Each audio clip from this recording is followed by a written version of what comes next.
Good morning student. हमने अपनी पिछली क्लास में पढ़ा था हरिहर काका पेज नंबर 6। अभी हम जाएंगे पेज नंबर 7।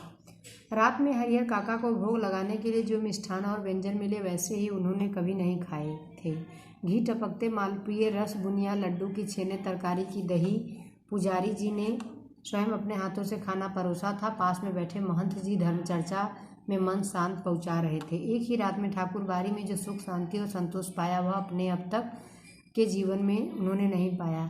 यहाँ लेखक के कहने का तात्पर्य है कि हरिहर काका को ठाकुर बाड़ी के लोग जब अपने ठाकुर बाड़ी में ले गए तो वहाँ उन्होंने हरिहर काका को अच्छे से खाना खिलाया, मिठाइयाँ खिलाई और शांति का पाठ भी पढ़ाया।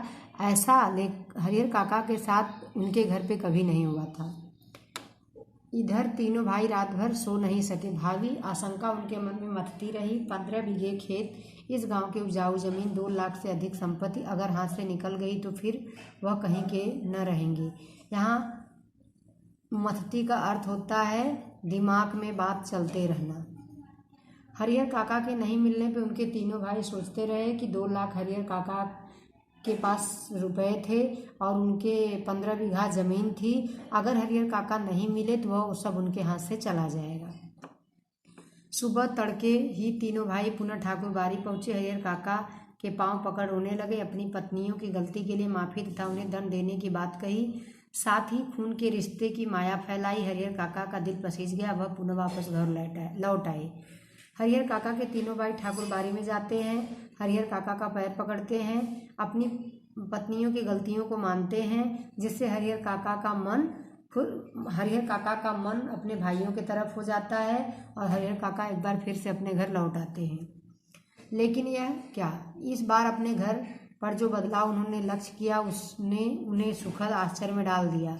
घर के छोटे बड़े सब उन्हें सिर आंखों पर उठाने को तैयार हो गए। भाइयों की पत्नियों ने उनके पैर माथा रखकर गलती के लिए क्षमा याचना की। फिर उनकी आव भगत और जो खातिर शुरू हुई वैसी खातिर कहीं किसी के यहाँ मेहमान आने पर भी नहीं होगी। उनकी रुचि और इच्छा के मुताबिक दोनों जून खाना नाश्ता तैयार। 5 महिलाएं उनकी सेवा में मुस्तैद। 3 भाइयों की पत्नियां और 2 उनकी बहुएं। हरिहर काका आराम से दलान में पड़े रहते। जिस किसी चीज़ की इच्छा होती आवाज़ लगाते ही हरिहर काका हाजिर हो जाता। वे समझ गए कि यह सब महंत जी के चलते हो रहा है, इसलिए महंत जी के प्रति उनके मन में आदर और श्रद्धा भाव निरंतर बढ़ते गए। हरिहर काका जब ठाकुर बाड़ी से वापस आते हैं तो वह अपने घर में बहुत बदलाव पाते हैं। वह देखते हैं कि उनकी सेवा आव भगत बहुत अच्छे से की जा रही है। तब उनको ऐसे लगता है कि मेरे भाइयों को महंत लोगों ने समझाया था, इसके लिए ये लोग मुझे इतने अच्छे से रखते हैं। इसके लिए महंत लोगों के प्रति हरिहर काका के मन में अच्छे विचार आने लगे। बहुत बार ऐसा होता है कि बिना किसी के कुछ बताए गांव के लोग असली तथ्य से स्वयं वाकिफ हो जाते हैं। हरिहर काका की इस घटना के साथ ऐसा ही हुआ। दरअसल लोगों की जुबान से घटनाओं की जुबान ज़्यादा पैनी और असरदार होती है। घटनाएं स्वयं ही बहुत कुछ कह देती हैं। लोगों के कहने की ज़रूरत नहीं होती। न तो गांव के लोगों से महंत जी ने ही कुछ कहा था और न हरिहर काका के भाइयों ने कही थी। इसके बावजूद गांव के लोग सच्चाई से अवगत हो गए थे। फिर तो गांव की बैठकों का जो सिलसिला निकला वह उसका कोई अंत नहीं। हर जगह उन्हीं का प्रसंग शुरू हो गया। कुछ लोग कहते कि हरिहर काका को अपनी जमीन ठाकुर बाड़ी के नाम लिख देनी चाहिए, इससे उत्तम और कुछ नहीं, इससे कीर्ति भी अचल बनी रहेगी। इसके विपरीत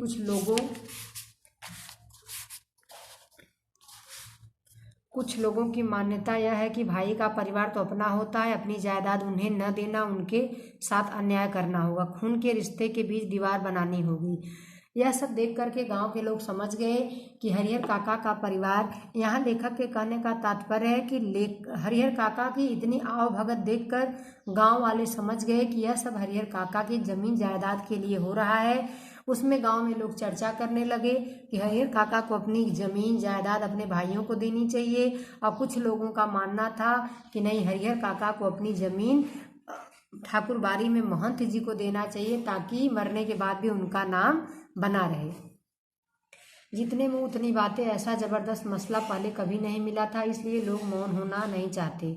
अपने अपने तरीके से समाधान ढूंढ रहे थे और परीक्षा कर रहे थे कुछ घटित हो। हालांकि इसी क्रम में बातें गर्माहट भरी भी होने लगी। लोग प्रत्यक्ष और परोक्ष प्रत्यक्ष और परोक्ष से दो वर्गों में बंटने लगे। कोई बैठकों में दोनों के वर्ग बीच में आपस में तूतू मैमे भी होने लगी थी। एक वर्ग के लोग चाहते थे कि हरिहर काका अपने हिस्से की जमीन ठाकुरबाड़ी के नाम लिख दें, तब यह ठाकुरबाड़ी न सिर्फ इलाके की ही सबसे बड़ी ठाकुरबाड़ी होगी बल्कि पूरे राज्य में इसका मुकाबला कोई दूसरा ठाकुरबाड़ी नहीं कर सकेगी।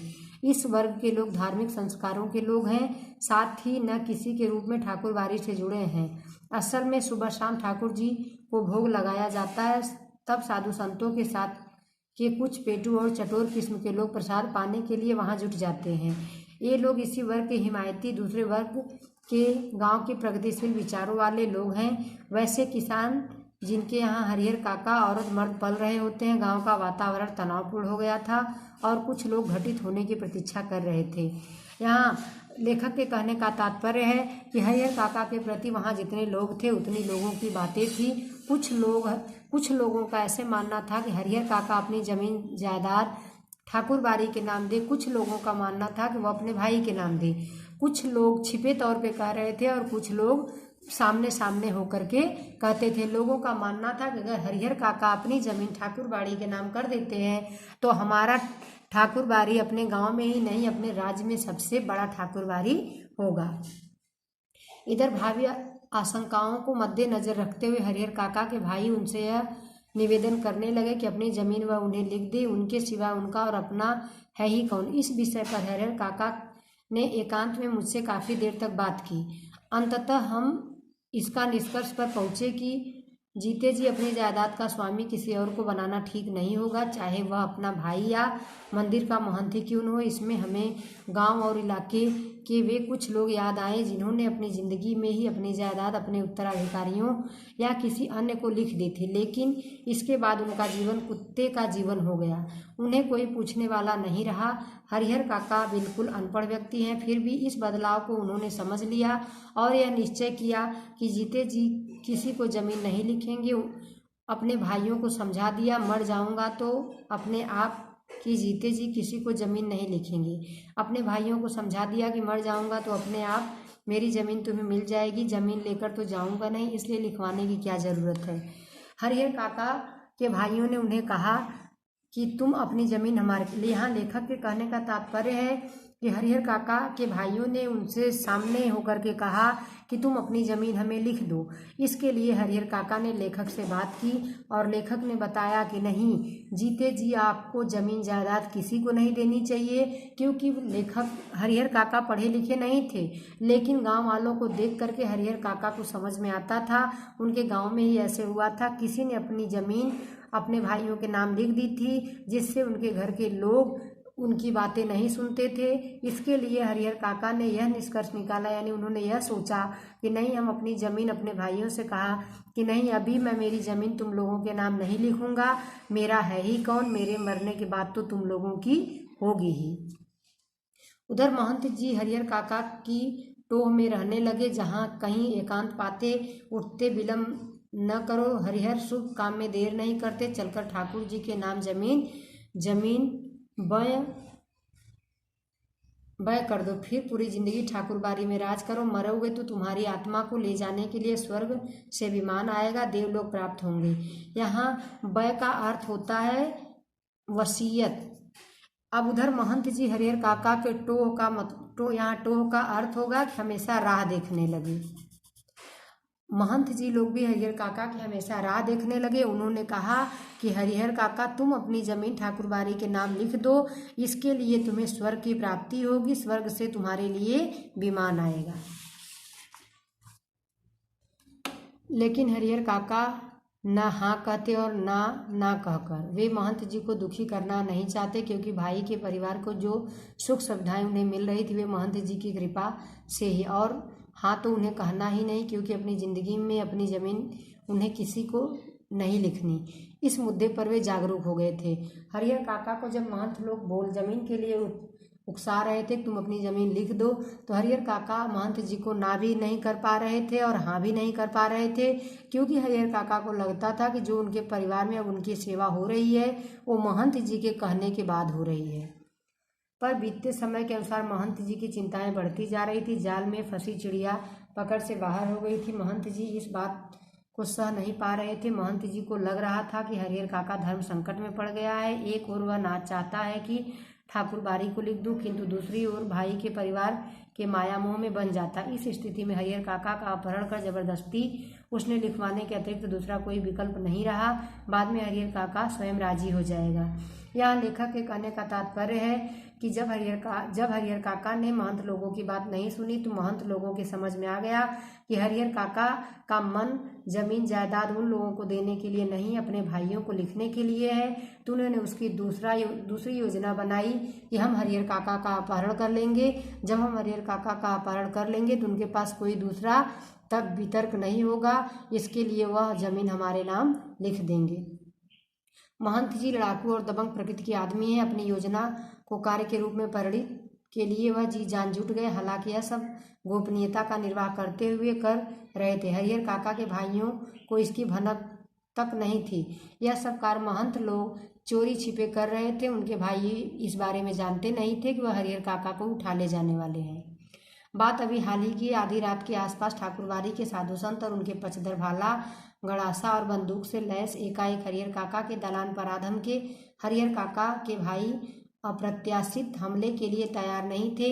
इससे पहले कि वे जवाबी कार्रवाई करें और गुहार लगाकर अपने लोगों को जुटाए, तब तक आक्रमणकारी उनको पीठ पर लादकर चंपत हो गए। यहाँ अप्रत्याशित का अर्थ होगा आकस्मिक, यानी अचानक। अचानक से हरिहर काका को दलान में हरिहर काका सोए थे। कुछ लोग गड़ासा और बंदूक लेकर हमला कर दिए और हरिहर काका को उठाकर लेकर चले गए, जिसकी उनके भाइयों की भनक तक नहीं थी। गांव में किसी ने ऐसी घटना नहीं देखी न सुनी। सारा गांव जाग गया। शुभचिंतक तो उनके यहाँ जुटने लगे, लेकिन अन्य लोग अपने दालान और मकान की छतों पर जमा होकर आहट और बातचीत करने लगे। हरिहर काका के भाई लोगों के साथ ढूंढने निकले। उन्हें लगा कि यह महंत का काम है। वे मैं दल ठाकुरबाड़ी जा पहुंचे। वहां खामोशी शांति नजर आई।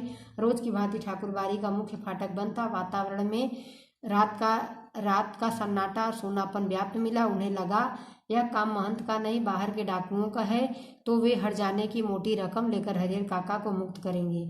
जब हरिहर काका के भाई लोग ढूंढने जाते हैं तो सबसे पहले उनके मन में विचार आता है कि यह महंत लोगों का काम है। लेकिन जब महंत के पास ठाकुरबाड़ी में जाते हैं तो वहाँ का माहौल शांति का माहौल दिखता है और वहाँ सन्नाटा ऐसा होता है कि वह लोग सोचते हैं कि नहीं, यह महंत लोगों का काम नहीं है, कोई पैसे की खातिर बाहर का कोई डाकू हरिहर काका को उठा ले गया है।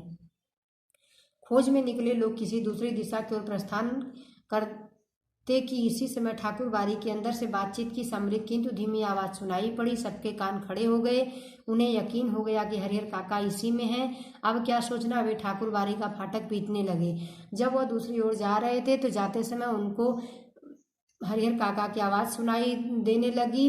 इससे वह शांत हो गए और उनको समझ में आ गया कि हरिहर काका ठाकुरबाड़ी में ही हैं। ठाकुरबाड़ी की छत से रोड़े और पत्थर उनके ऊपर गिरने लगे। वे तितर बितर होने लगे। अपने हथियार संभाले, लेकिन हथियार संभालने से पहले ही ठाकुरबाड़ी के कमरों में खिड़कियां से फायरिंग शुरू हो गई। एक नौजवान के पैर में गोली लग गई, वह गिर गया। उसके गिरते ही हरिहर काका के भाइयों के पचधर भाग चले। सिर्फ वे तीनों भाई बचे रहे। अपने तीनों के बूते इस युद्ध को जीतना उन्हें संभव नहीं जान पड़ा, इसलिए वे कस्बे के पुलिस थाने की ओर दौड़े। यहाँ लेखक के कहने का तात्पर्य है कि थोड़े ही समय बाद ठाकुरबाड़ी की छत पर से पत्थर गिरने लगे और जो हरिहर काका के भाई के साथ उनके यहाँ पचधर का अर्थ होता है पक्ष में जाना, तो जो उनके पक्ष में गए थे उनमें से किसी एक के पैर में पत्थर लग गया और वह भाग गया। तो हरिहर काका को भाइयों को समझ में आने लगा कि हम लोगों से अकेले नहीं होगा, इसके लिए वो पुलिस के पास गए। इधर ठाकुरबाड़ी के भीतर महंत और उनके कुछ चंद विश्वासु साधु सादे और लिखे कागजों पर अनपढ़ हरिहर काका के अंगूठे का निशान जबरन ले रहे थे। हरिहर काका तो महंत के इस व्यवहार से जैसे आसमान में आ गए। उन्होंने सपने में भी नहीं सोचा था कि महंत जी का ऐसा रूप आएगा। जिस महंत को आदरणीय और श्रद्धेय मानते थे वह महंत अब उन्हें घृणित दुराचारी और पापी नजर आने लगा। अब वह उस महंत को सूरत भी नहीं देखना चाहते थे। अपने भाइयों का परिवार महंत की तुलना में उन्हें ज्यादा पवित्र, नेक और अच्छा लगा था। हरिहर काका ठाकुरबाड़ी से अपने घर पहुंचने के लिए बेचैन थे, लेकिन उन्हें पकड़े हुए और महंत जी उन्हें समझा रहे थे, तुम्हारे भले के लिए हम सब किया गया हरिहर, अभी तुम्हें लगेगा कि हम लोगों ने तुम्हारे साथ जोर जबरदस्ती की, लेकिन बाद में तुम समझ जाओगे कि हम धर्म संकट में तुम पड़े थे, जिसे उबारने के लिए ये एकमात्र रास्ता था। अब वहाँ ठाकुर बाड़ी के महंत लोग हरिहर काका को उनके साथ जोर जबरदस्ती कर रहे थे, मारपीट कर रहे थे। और हरिहर काका पढ़े लिखे नहीं थे। हरिहर काका के अंगूठे का निशान सादा कागजों पर ले रहे थे। हरिहर काका को यह सब देखकर बहुत आश्चर्य हुआ कि जिस महंत लोगों का वह इतनी श्रद्धा से नाम लेते थे, उनके मन में पूजते थे, वह लोग इतने दुराचारी हैं। महंत लोगों की अपेक्षा उनको अपना परिवार अच्छा लगने लगा, पवित्र लगने लगा, और वह ठाकुर बाड़ी से अपने घर जल्दी जाना चाहते थे। एक और ठाकुर बाड़ी के भीतर जबरन अंगूठे का निशान लेने और पकड़कर समझाने का कार्य चल रहा था, तो दूसरी ओर हरिहर काका के तीनों भाई सुबह होने के पहले पुलिस की जीप साथ ठाकुर बाड़ी आ पहुंचे। जीप से तीनों भाई, एक दरोगा और पुलिस के 8 जवान उतरे। पुलिस इंचार्ज ने ठाकुर बाड़ी के फाटक पर आवाज़ लगाई, दस्तक दी, लेकिन अंदर से कोई जवाब नहीं। अब पुलिस के जवानों ने ठाकुर बाड़ी के चारों तरफ डेरा डालना शुरू किया। ठाकुर बाड़ी अगर छोटी रहती तो पुलिस के जवान आसानी से उसे घेर लेते, लेकिन विशालकाय ठाकुर बाड़ी को पुलिस के सीमित जवान घेर सकने में असमर्थ साबित हो रहे थे। फिर भी जितना संभव हो सका उस रूप में उन्होंने घेरा डाल दिया और अपना मोर्चा संभाल सुबह की प्रतीक्षा करने लगे। यहाँ लेखक के कहने का तात्पर्य है कि ठाकुर बाड़ी में महंत लोग हरिहर काका से जबरन का अर्थ होगा जबरदस्ती अंगूठे का निशान ले रहे थे। तो वहीं दूसरी ओर सुबह उनके भाई 8 पुलिस वालों के साथ ठाकुर बाड़ी गए। बाकी ठाकुर बाड़ी की जगह इतनी बड़ी थी कि उनके 8 पुलिस के जवान कुछ कर नहीं पाए। जितना हो सका उतना उन लोगों ने घेरा, और वहाँ उस समय वहाँ जो माहौल था उसको पुलिस वालों ने संभाला। हरिहर काका के भाइयों ने सोचा कि जब ये पुलिस के साथ ठाकुर बाड़ी पहुंचेंगे तो ठाकुर बाड़ी के भीतर हमले होंगे और साधु संत रंगे हाथ पकड़ जाएंगे, लेकिन ऐसा कुछ नहीं हुआ। ठाकुर बाड़ी के अंदर एक रोड़ा भी बाहर नहीं आया। शायद पुलिस को आते हुए उन्होंने देख लिया था। हरिहर काका के भाइयों ने सोचा कि जब हम सुबह ठाकुर बाड़ी पहुंचेंगे तो पुलिस वाले जाकर के हरिहर काका को अंदर से पकड़ लाएंगे, लेकिन ऐसा नहीं हुआ। जब वो लोग वहां गए तो वहां हरिहर काका उन लोगों को ठाकुर बाड़ी के अंदर नहीं दिखे। सुबह होने में कुछ भी देर थी, इसलिए पुलिस इंचार्ज रह रहकर ठाकुर बाड़ी फाटक खोलने तथा साधु संतों को आत्मसमर्पण करने के लिए आवाज दे रहे थे। साथ साथ पुलिस वर्ग की ओर हवाई फायर किए जा रहे थे, लेकिन ठाकुर बाड़ी की ओर से कोई जवाब नहीं आ रहा था। पुलिस वाले, यहाँ के लेखक के कहने का तात्पर्य है कि पुलिस वाले बार बार आवाज़ दे रहे थे, लेकिन महंत लोगों की अंदर से कोई आवाज़ नहीं आ रहा था। तो विद्यार्थी मित्रों, इसके आगे हम आने वाले अभ्यासक्रम में पढ़ेंगे।